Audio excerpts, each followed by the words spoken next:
A wannan bidiyon za mu ga kalmomi na Turanci masu TH amma sai mu furta su the kaman za ko kuma zayin ta Larabci.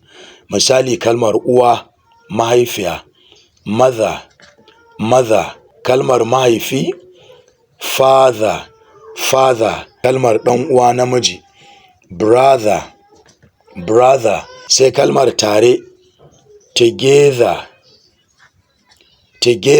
sai kalmar haɗin kai, togetherness, sai kalmar wani, other, sai kalmar wani kuma, another, sai kalmar su, they, sai kalmar sannan ko kuma lokacin nan, then, sai kalmar can ko kuma akwai, there, sai kalmar nasu, there, sai kalmar saboda haka, therefore,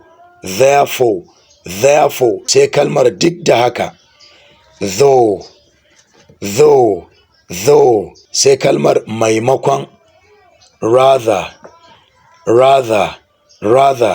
Listeners, the effort is brought to you by Phenomenal Exercise Academy. +234 8182 669099.